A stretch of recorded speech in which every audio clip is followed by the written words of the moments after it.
Fifth Mizukage. Kishimoto accidentally created one of the most complete characters and then just left her on the shelf. Mei Terumi isn't just underrated, she might be the single most quietly accomplished character Kishimoto ever wrote, and today we're going to prove it. Cue my music.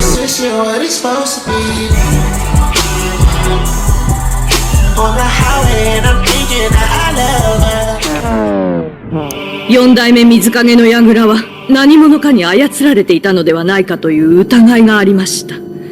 その何者かが暁の可能性もあった。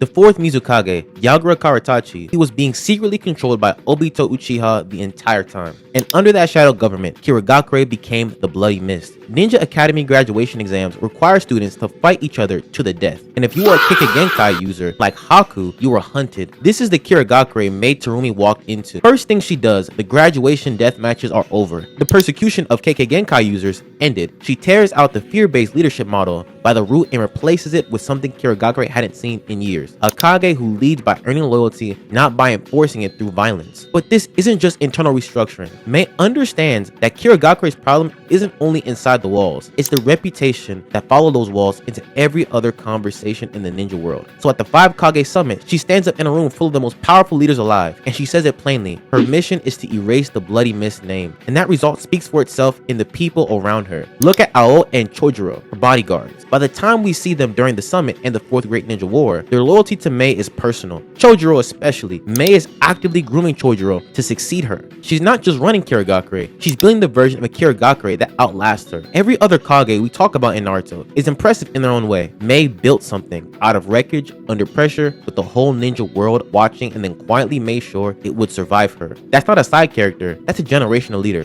火、水、土の3つの性質を使う。だから、結界限界も2つ持ってる。 Mei Terumi naturally possesses 2 Kekkei Genkai. Outside of the Otsutsuki and people artificially enhanced by Tail Beast Chakra, the list of shinobi who can naturally wield multiple Kekkei Genkai is almost non-existent. First is Lava Release, a nature transformation that fuses earth and fire chakra natures to produce and manipulate molten lava. We're talking material that burns through defenses, reshapes terrain mid-fight, and cuts off escape routes before an opponent even realizes they're trapped. And we see exactly what that looks like in practice during the 5 Kage summit, when she goes up against Sasuke Uchiha. If you know anything about Susanoo, a full spectral armor that surrounds the body completely, it is one of the most broken defensive abilities in the entire series. Characters who can threaten a Susanoo user are on a short list. Mei's lava starts melting through it, but here's where it gets interesting. Because Lava Release, as destructive as it is, Boar Release is something else entirely. Boar Release lets Mei generate a corrosive acidic mist. This stuff dissolves flesh, it dissolves weapons, it dissolves chakra constructs. Now take both of those abilities and look at how she actually deploys them in combat. During the 4th Great Ninja War, Mei goes up against Madara Uchiha. He is fighting all 5 Kage simultaneously and winning. Mei doesn't panic, she uses Boil Release, not as a finishing move but as a tactical tool. She floods the entire battlefield with her mist to block Madara's sight lines and create cover, buying time for the other Kage to coordinate. She turns her own offensive ability into a smokescreen. When you combine both Kekkei Genkai as a full kit, Boil Release controlling space, disrupting vision, and threatening anyone caught inside it, while Lava Release delivers the kind of raw destructive output that can pressure a Susanoo. You get one of the most well-rounded offensive loadouts we see from any Kage in the series. Battlefield control and pure destruction. On top of that, the lore strongly implies she played a direct role in dismantling the regime that created the Bloody Mist, which means before we ever even seen her on screen, she was already surviving the kind of internal conflict that breaks most ninja villages permanently. So when people try to rank the Kage and Mei's name comes up somewhere in the middle of that conversation, I get it. The screen time isn't there to make a definitive case, but based on the opponent she's actually faced and the abilities she's actually demonstrated, Mei Terumi is not behind anyone. And the worst part is that we'll probably never know the full extent of what she could do, because Kishimoto never gave her the stage to show it. A light novel covering her rise to power, the regime change, the years between Yagura's fall and the moment she stepped into that Mizukage seat, that story writes itself. The material is already there, she just never got the chance to tell it. いろいろありまして結局黙れ殺すぞ